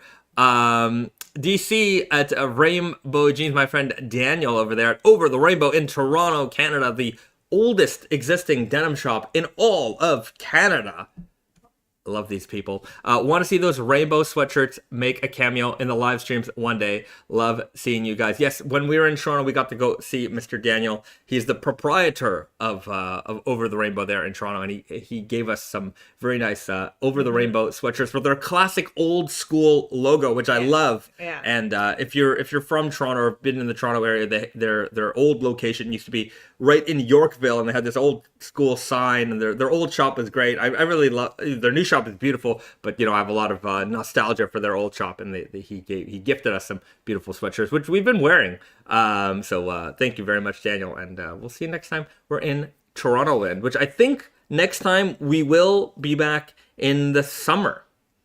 So we haven't made a plan yet, but I think we'll try to be back there in the summertime. Yeah. So there's maybe another chance to see some people out in Canada, and maybe within that trip we can go visit Carl. Maybe see Alejandro somewhere. I don't know. We gotta drive across North America. Also trying to make a trip out to America in the fall, right, for the cotton harvest season. Yes. So between the two, maybe we can meet more people next year than this year. Yes. Yeah, Carl. Every now and then, we'll send each other emails, and he's like, "Oh, you coming out? I'm like, "Oh, I want to." I've never met him in person, but we always message each other and stuff. Yeah, it's not happened yet. Yeah. So, but now we have Wyatt who can handle the shipping while we're gone. That was a big part of us not being able to leave because we just us leaving sometimes means that we don't get to ship the orders that we get. So now we have that covered. Maybe we feel a little bit more comfortable leaving the home base every now and then. Alejandro says I'm excited to come visit you guys again and do some more content. Well, thank you very much. Maybe we'll take you to some more family restaurants here. We took Alejandro to. I'm just saying, if you live in Japan or if you've been here, you might know there's a restaurant chain called Saizeriya, which is ridiculously cheap. Yeah, like it's suspiciously cheap family restaurant, Italian kind. Yeah, Alejandro was like, I want like the real Japanese experience, and I'm like that's as real as they get. Like, when people come here, they're like, okay, I want to go to like do like some like a fancy sushi and sushi, whatever. And I'm like, that's nice, but that's not real. Like, maybe you do that once every now and then as a special occasion. It's not an everyday. You want an everyday Japanese experience? Here you go. Let's go to Saizeriya, and we took. It's like. Well, he came to our neighborhood, which is very residential, and like no tourist has ever gone there. Yeah. Except for him. So and other people that we invite, but it's just it was as real as it gets. I appreciate that he was very good sport about it. He enjoyed it. It's like. It is not good food. It's food. It's food. Yeah, it's fine. It's like, you know what? You can eat a lot there, and it's going to be, like, your bill is going to be $9. Yeah. We had a spread with the dessert and all, all you can drink drinks, which is non-alcohol, but, that, and we dined like a king. Yeah. In a subpar restaurant. Yeah, it's fine. It's just I have to say, I'm not being cheap. I enjoy it. It's fine. I like going there, and I'm like, let's go for a real Japanese experience here. And like, family restaurants are very popular here in Japan. There's Saizeriya, there's Denny's, there's Royal Host. What else? Jonathan's. There's Gusto. Like. There's like a lot of family restaurants here in Japan, more so than I felt like in the West. Going to those, I love them. And family restaurants here is like a little bit different from American, like Denny's or whatever. It's like. Their aim is to cover all the demographics, like what they might potentially want to eat. So they have obviously they have a lot of meals for children, but also like maybe older generations, like a little bit more traditional Japanese style. Yeah. And then there's like, man food, which is meat and whatnot. And so it's a wholesome experience. Yeah, it's very wholesome. So if you do come to Japan, go. Komeda Coffee is like one of my favorite ones to go to. It's a coffee shop. Yeah, they have food, and they have ridiculously sized sandwiches. Also, if you go in the morning and order a coffee is a little bit overpriced, I would say, but it's nothing more than Starbucks kind of range, and it's a seated service at your table. And then if you order a coffee in the morning time, it comes with like a gigantic toast and like jam or like eggs or like something like that for free. It's pretty cool. Komeda Coffee. And so that's something that you can come and enjoy here. And then there's also like the old school kisaten. And those are like these old school like 50s and 60s style coffee shops, and they've, generally speaking, if you see one, like they've been running for like at least that long. Like they're old, and like it's the kind of places where smoking is, this is where you smoke. Like there's no such thing as like, there's one that by our house that sometimes we go to, and it's like there's the smoking and the non-smoking section, and the difference is between me and Risa sitting next. There's no barriers. It's just like, you want to sit in smoking or non-smoking? I'm like, it's covered in smoke in here. Like, what are you talking about?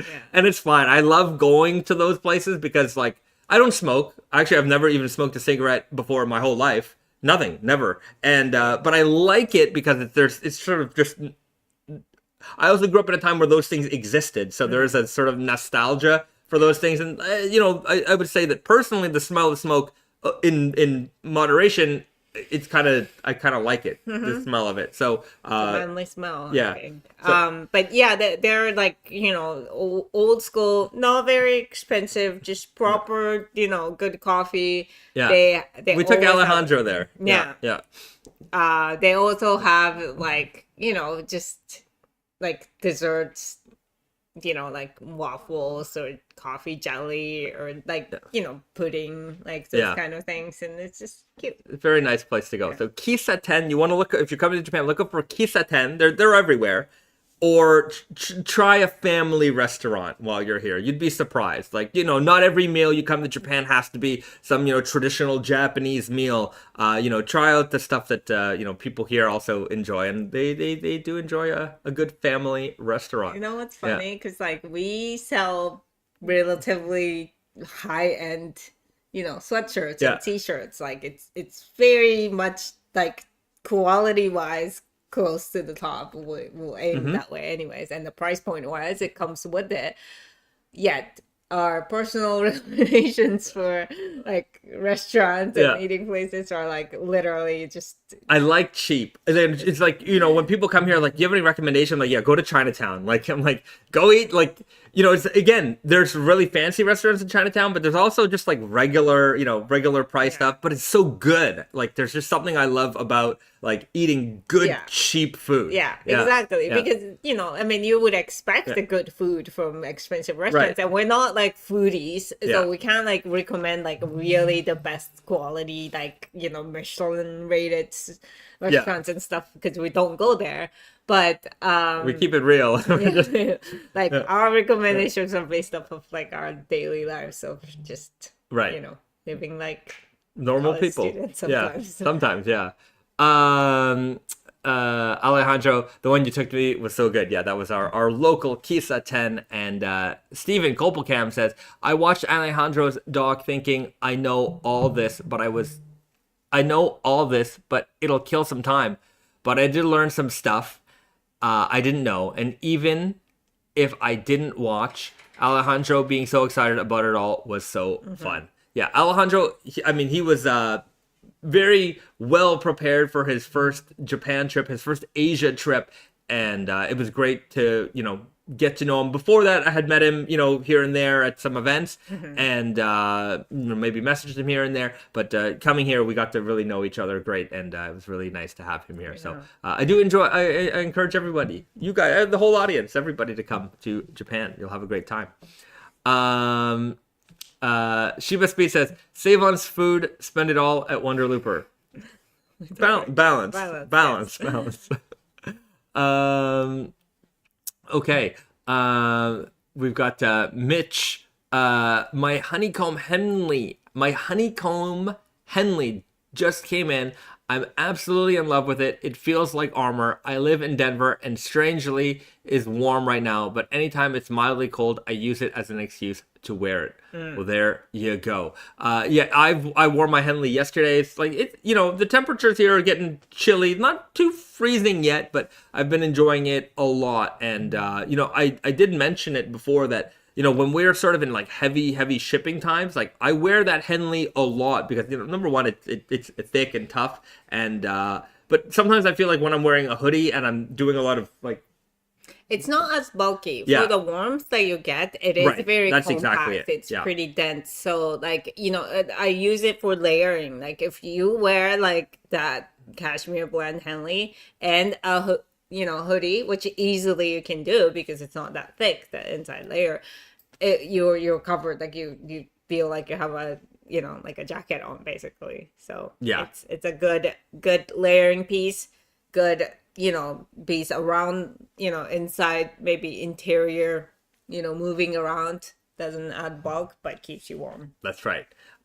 Somebody before was asking me about my watch. I'll, you know what? How about I just do a fit check? Because I haven't done the fit check yet. Risa, we'll do our fit checks.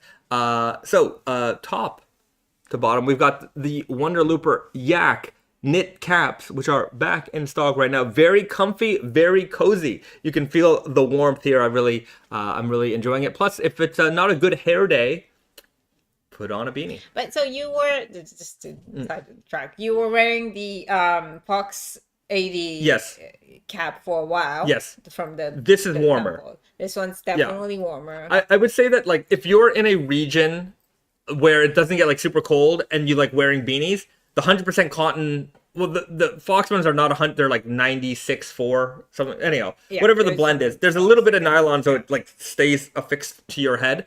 nylon or stretch, whatever. Yeah. Those ones are good for like, you know, you can wear it and you're going to be comfortable no matter what. And even in the cold, it's fine. Yeah. But these are better. These are better for the warmth. These are better for the warmth because that yak is really doing its job. So that's the yak cap. I've got my glasses here. You know, for a while I thought I lost them, but they were in the drawer. I was looking for them for a while, and here they are. I've got the Heather Gray Super Looper sweatshirt on. Just a bit of change of pace. I've been wearing these last couple days. I just, you know, I like my Super Loopers. I've been wearing the double heavyweights for a while, but today's going to be another heavy shipping day, so I didn't want to have it like too bulky and maybe overheat in that guy. I've got ELS recycled cotton slub t-shirt on underneath, so just a little gray on gray. Naked and Famous dirty fade true guys here, well faded, as you can see. I got my giant phone fade there, got the wallet fade here happening on the back, and I've got my Casio G-Shock all metal G here. This one, the model number is, just for your reference, if I can even find it, the GMW B5000. I'm not exactly sure. I've seen signs in Japan that this one is a Japan exclusive model, but then again, I've seen it. I feel like I've seen it on some Western websites, but it's all black. You know, sort of a matte metal with this brushed stainless steel, you know, looking bezel here. So I like the two-toneness of this watch. It is the all metal series. It's a little heavy, but I think it's okay. And then on my feet, I've got the Hender Scheme or Hender Scheme. I don't know how to say it exactly. All natural leather sneakers. Schema. Henda Schema. Enda. It's a silent H. All right, silent H. But at least in Japan we call it that.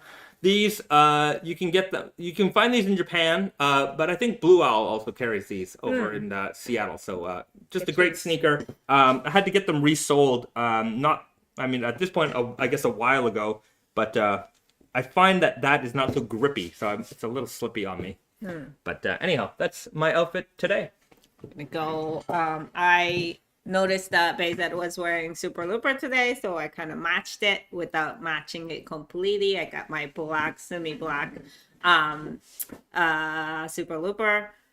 Inside, this is actually a Suvin Gold t-shirt that I took in white. So this is the perk of working at a brand that you own, is that I can get the first dibs on some new items. It's very comfortable.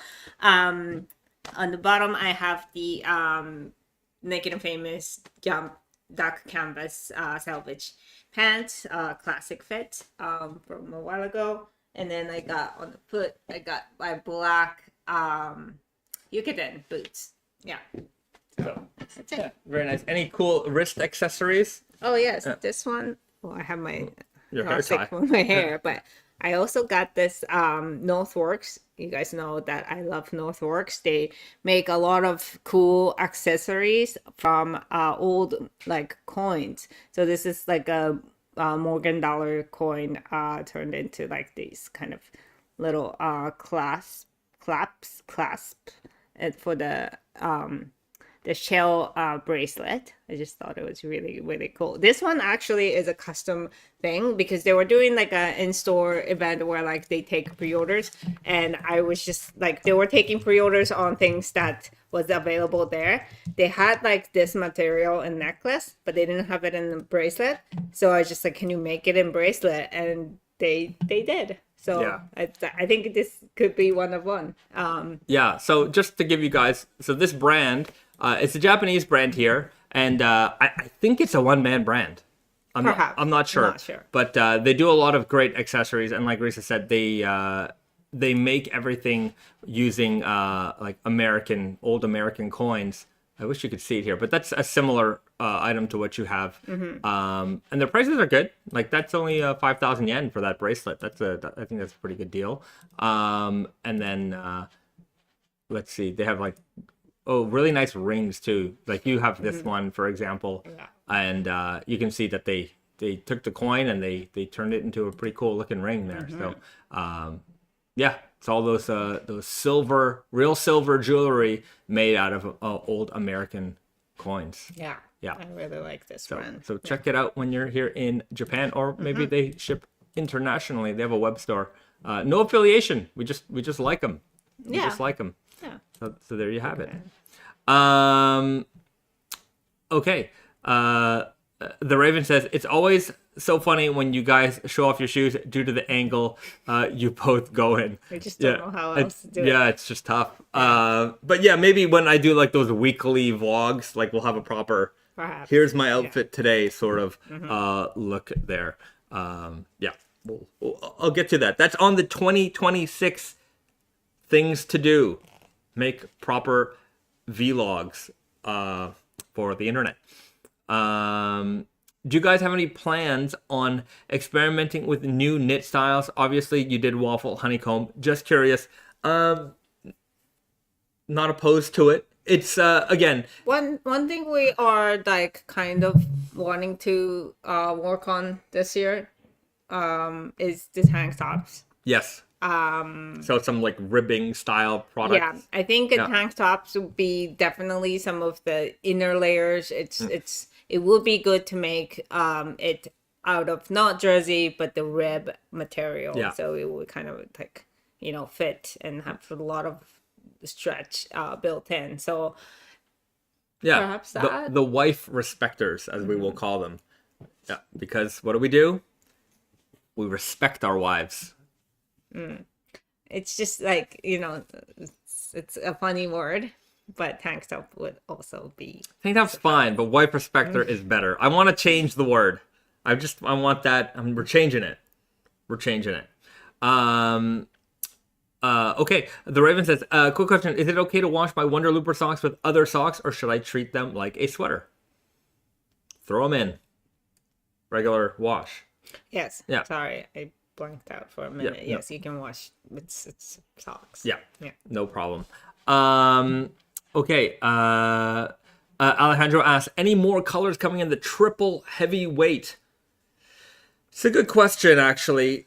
Yeah, we haven't thought about it. It's possible. Yeah. But I mean, what would be like? It's such a niche product that I narrowing it down to like color that people might I think khaki green, because I feel like that's like is a good ecru khaki green. It's like those are like the other rugged colors that fit really well. Yeah. Yeah.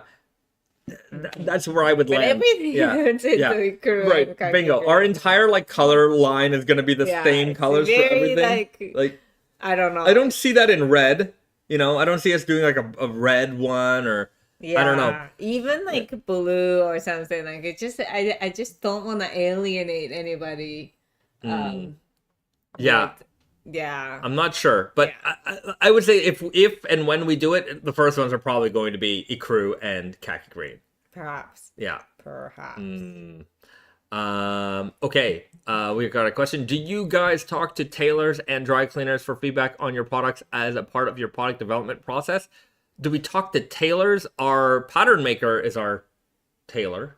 I guess. Right. So, I mean, a part of our production process is working with pattern maker and our factories to deal with that. We don't assume that people like tailor our clothing.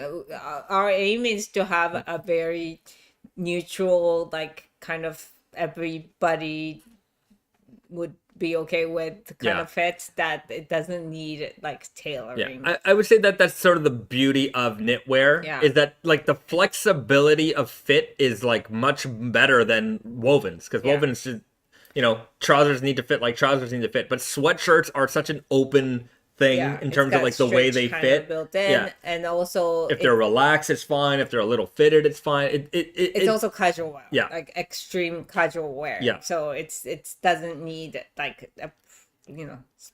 Yeah, I've seen like small guys like super oversize our hoodies, and they're like, "That's the way I like to wear my hoodies." Exactly. I'm like, "Cool, whatever." Like that's you. You know, you could enjoy your hoodie however way you want to enjoy your hoodie. The only thing is that like people have asked like, oh, you can like can I shorten the t-shirts because it's too long in the body? Go ahead, no problem. That's an easy thing. Just make it shorter and finish the edge. But I don't think we are like in the like we don't need to consult a tailor for the tailorability of our clothes. In terms of dry cleaners, our products are mostly 100% cotton or close to it, something that you can launder at home. So what we do for everything is we torture test everything, hot wash, hot dry, just to I just want to know what's going to happen, right? And, everything fits in the realm of like normal, regular level shrinkage. If it's not pre-shrunk, or if it's pre-shrunk, it doesn't shrink because we've already, at the factory level, it's already been pre-washed. So the aim actually for, I think by fall 26 is that everything will come pre-washed. Some of our t-shirts do, not all of them do. Our sweatshirts don't, but starting in the spring, Super Looper sweatshirts are going to come pre-washed. And then that's going to lead into everything else going forward. So as far as sizing and there's two things. There's two reasons for it. Number one, I think it just makes things a lot easier, on my side, because I'm doing the customer service, if I can eliminate 5% of the questions by making something easier to shop for, it's win-win, right? What size do I need to buy? How much does it shrink? It's already pre-shrunk, right? So if we do that, saves me time. It makes it more understandable for you. It's win-win. So we're gonna implement that more and more until it's like fully implemented by like fall 26, where everything will come pre-washed. So you never have to worry about like major shrinkage. Of course, things can shrink even if they're pre-shrunk. They can shrink a little bit, but those are like small, like 1-2%, range shrinkage that you're gonna get if you like hot wash and hot dry. So nothing's completely pre-shrunk. There's always going to be some amount, when you wear it, it stretches out a little bit. When you wash it, it shrinks a little bit. So those are things to consider. Another thing to consider also is that Japanese washers and dryers are very different than the West. Very different from the West. They're not as strong. So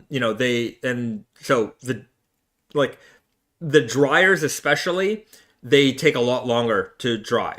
And I don't know if that plays too much into like their how they're going to affect the garments at all, but when we do a pre-wash though, we'll get it down at like industrial level. So it's no, but I'm just saying for our home testing, like we home test it as best as we can. We put it through a dry cycle, but like compared to an American machine, if you put it on like high heat dry, I don't know what that looks like because I don't have that machine. Yeah, that's why we also don't recommend putting in tumble dry, just blind dry it. Like it's better for the garment anyways in the long run. A lot of the questions that we get is that like, oh, can I put it in a dryer? Like it won't disintegrate in there. It's 100% cotton. You can't wash it. It's just that like as a matter of like one dry, it's not gonna change a lot. It's just that it's over time, every time you wash it, if you put it through the heat, obviously that's going to age the garment faster. When we give you like wash advice, it's to like the best way to like longest preserve the garment. But don't do the opposite of it. We personally don't follow those rules. But I also generally wash like things cold because in Japan like washing machines are set to cold, and our machine can do warm or hot wash, but that actually is like because most Japanese like a household like it's connect like laundry water line is just water. It doesn't connect to hot water. Right. So what you have to do is like in the machine, you heat up the water. Yeah. And it takes forever. And it takes a long time and it's just like, it's a waste of electricity in my opinion. So we don't do that so often, but it's good for the garment as well. That's why also we recommend cold wash. Yeah. One time we were at, in our denim days, we were visiting one of the denim mills. And as we were just doing a tour, we saw a bunch of like Maytag washing and drying machines. Kenmore. Yeah. They might have had both. They had a bunch. But, and I'm like, me and Risa were like looking at them. I'm like, where did you get these? because like they're not in the electronic stores here. I'm like, where did you get these? Because I want these, right? I want the American machines. And they're like, oh, Levi's sent them to us because Levi's was like, we want you to, like, any fabrics that like we buy from you, we want to test it and make sure, like, these are the most common washing machines in America, so we just want to test it on the most common machines. And I thought that was really cool. And then I couldn't get the machines. I'm sure if I really wanted to. At Costco, they have Whirlpool, but I don't know if it's American style or if it's made for Japanese market. Oh, I don't know. I thought it was American. Yeah. So that's just something to consider. But yeah, American drying machines, 45 minutes you could dry a load. Here it's going to take like 3 hours. It's not the same. Smaller, so. Yeah. Nicholas Vilpu says, since I hang dry everything, it takes a while to get all the shrink out of things. Yeah. Here in Japan, a lot of people line dry things. It's actually the most common way. Yeah. Probably the second most common way is to hang it in the washroom, the shower room. So the shower room, entire room becomes a dryer. Yeah. So you close the door and put on the dry, and then the room gets dry and everything in it gets dry. So like, you know, that function is useful because it gets really humid in Japan in the summertime, and like we don't want any mold and stuff like that. So that's how people. Yeah. It's like line dry outside, shower room dryer. So the whole, that's pretty cool. Our washroom doesn't do that because it's we don't have a door. We don't have a door. Though it does. If we put on a door, then we can do it. Yeah. It's just, I mean, what's the point? Our house there's no doors in our house. There's the front door and that's it. Like everything else is just like you want to walk into the shower. The shower's like there's a hole in the hallway and you walk into the shower. It's pretty fun. A curtain. Yeah, it's cool. I like it because it's very like rugged. Yeah. But it's not for everybody.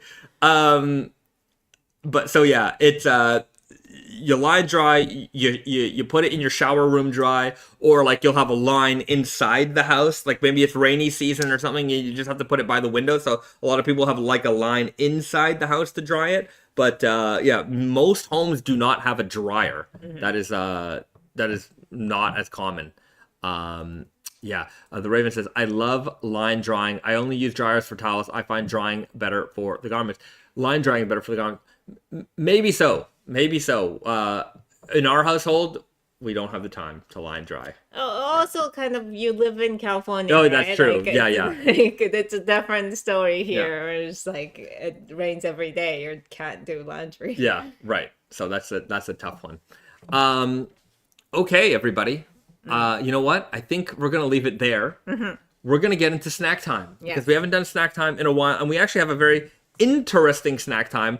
This was a gift from a customer, visitor. We talked about this item. Yeah. So this one is Haichu. So everybody knows Haichu. They obviously it's from Japan, but they sell these everywhere. You can get them in America. But they usually have a flavor name attached to it. This one is Sonomamma aji, which means as is flavor. Yeah. There's no like flavoring added, I guess. So this is the base. This is the base of Haichu. So it's like white chocolate when all the flavored chocolates are basically white chocolate with like some kind of powder. Is that how they do it? Yes, like strawberry chocolate. Oh, right. Like, those things are like white chocolate base. So it's kind of like that, but. So I'm interested to find out. It's the flavorless or base flavor Haichu. Yeah. So this is I would say it's not gonna be flavorless. It won't be flavorless, right? So that's for you. You know, I remember this is gonna age me a little bit, but those in the chat who remembers a candy called Bonkers. When I was a kid, there was a candy called Bonkers, and I remember discovering Haichu because Bonkers got discontinued like forever ago. And when I discovered Haichu, I was like, oh, these are just like Bonkers. But Bonkers would have two flavors. They would have like a flavor on the outside and a flavor on the inside. So if Haichu were to do that, it would be really cool. All right. I'm gonna say that. So let's see it. Flavorless flavor. Is about omikuji? This Haichu has an omikuji built in. So omikuji is like kind of like a fortune. Oh, okay. Kind of like a fortune cookie, but it doesn't have like it ranks your luckiness level. Okay. I got a Daikichi, which means the highest luck. The highest luck, what did I get? Tokudaikichi. Well, it's even higher. Oh, I have the even highest luck. Yeah. Look at me. And it has a little advice. Okay. It says it's whether you chew or like just suck on it it's up to you. I see. What's my advice? It says don't be snappy. Just bite. Kari kari and kari. Okay. It's Just go for it. So that's it. It's beige. It's ecru. It's undyed. It's unbleached. It's just haichu. So let's give it a shot. It is a crude. What is this? It kind of tastes like mochi. There's a sugary taste to it. It's sweet. But It just kind of tastes like sugar. it tastes like sugar water. Like if you put a little bit of sugar in hot water and drink it, it's kind of like That's all that it is. It's actually good. This is like in the 1800s. This would have blew someone's mind for flavor. They'd be like, "Wow, this is," before they invented artificial flavor. This was it. It was just sugar candy. This is just sugar candy. A gummy sugar candy. It is interesting. It is way less flavorful than I thought. But it's more sweet than I thought. It's just sugar. It is sugar. It's just sugar. It's actually not bad. What does it say? Color free. Zillow Overdose says color free. These would be high on the new FDA approved list. Well, there you go. Approved by people who don't like colors. There's not much bad stuff in it. No, I mean maybe. I don't know what's in here. I didn't check. It's candy. I'm gonna eat it. It's good. I like it. I like it as is. Like, I don't know. It's very what's the word? It's like old school and like just it's simple. It's simple. Yeah, it's not bland. Yeah. It does have a nice taste to it. Very just plain sugar. It's got a nice pleasant chew. How am I going to rank this? This is a 7.7 out of 10. Wow, that's really high. I think it's good. I was gonna go for like 6.9 because it's just Nice. under 7 because Sometimes I don't want flavor. I don't want. but it's not like it doesn't have flavor. It's kind of like Yeah, it has its own distinct flavor, but I just like it the way it is. Simple. Sometimes you just want something simple, and this is simple. It's like a Werther's original. Simple. no, but the Waters original is like it's a flavor that you sometimes want to have. This one, I just don't think I would ever like be like, oh, I want that flavor. I don't know. Yeah, well, I like it. 7.7 is very high. I highly recommend. If you're in Japan now, I hope they don't discontinue it. I hope that this becomes a regular product. I also happen to like the absolute basic look of this packaging. I would make it even more basic if it was up to me. It would literally just say Haichu in the middle. But I like it. Just keep it. It's very simple, very ordinary, but different at the same time. So yeah, you can really appreciate what Haichu is, I guess. It's like the texture. Yeah. It's highlighting that. Yeah. So there you go, everybody. Thank you very much for tuning in to the new Sunday evening live stream. Sunday evenings at 7 p.m. Eastern. We will be back again next. At this time. Yeah, again next week at this time. After this, we're just heading into our regular Monday work day here. We're going to be picking and packing orders and shipments from this weekend out to you. If you've got socks size small that haven't shipped out yet, if that was on your order, those are probably going out today, maybe tomorrow. It just depends on what time they deliver those socks. So we're well prepared to get those out. So this is if you need something for Christmas, Like at this point, we can't promise anything just Yeah. because there's been like the customs, delayed.